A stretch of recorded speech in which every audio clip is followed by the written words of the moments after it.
ang Miss Interpreter. Mahi, please lang ha. Huwag mo akong ipahiya.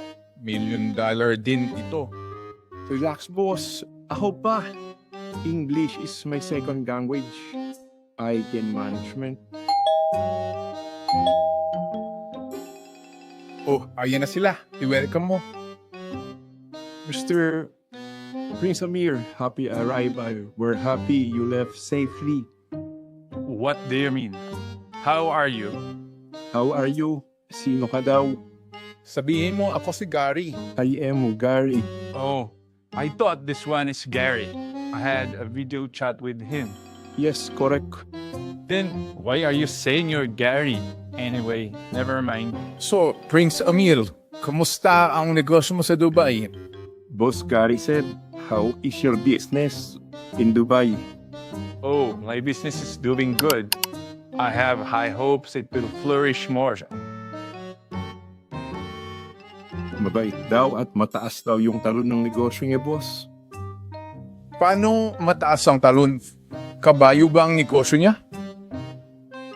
Hindi ko rin alam, boss. Tanawin ko na lang kung anong gusto ng negosyo sa Pinas.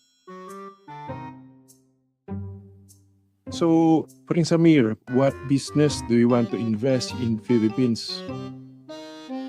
Tell me, why is Gary so rich? What's his cash cow? Boss, bakit ka daw mayaman? Gusto niya daw ng baha mo. Ha? Bumiyay siya ng malayo para lang mag-alaga ng baka? Baka mahilig siya sa ayok, no? Iba nga, mayroon siyang kabayo. Sige, sabihin mo, pwede kaming mag-business partner. Doon sa bukid, malaki ang maisan at bakahan ko. Prince Amir, Gary is okay with your proposal. He has big corned beef farm. What are you talking about? You're confusing me. Tell him I want to talk to him alone. Boss, usap muna daw tayo. Okay, sige. Anong sasabihin mo sa akin, boss? Ikaw nagsabi nga mag-uusap tayo. Sabi niya mag-usap daw tayo eh. Baka kaming dalawa ang dapat mag-usap. Ewan ko, boss. Nalilito na rin ako sa kanya. Ang labo niya naman kasing kausap. What's happening here? I thought you want to talk business. Prince Amir, mahalaga sa akin itong business din na ito at alam ko maraming oportunidad ang maibibigay namin sa'yo. This business is important to me. And I know our business can give you a lot of money. Yes, I want to do business with you. But seems you can't even understand me. Ako, boss, nagagalit. Di daw natin siya maintindihan. Ay, ito na nga bang sinasabi ko. Akala ko magaling kang interpreter.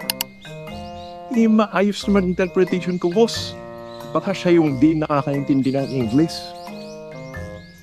Turugo negosyo ko pag di natin nakuha itong investment niya. Gawan mo ito ng paraan, Maki. Okay, boss. Don't worry. Akong bahala.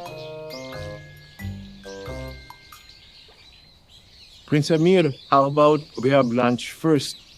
I understand you're tired of the long flight. Okay, sure. Boys, let's have a quick meal. Prince Amir, this is Calgareta, our specialty in our province. And its partner, the Pambansang Gin. Sigurado ka bang magugustuhan nila yan? Sabi sa'yo, steak na lang eh. This actually tastes good. We love to eat lamb, and I know goats are the same family with lambs.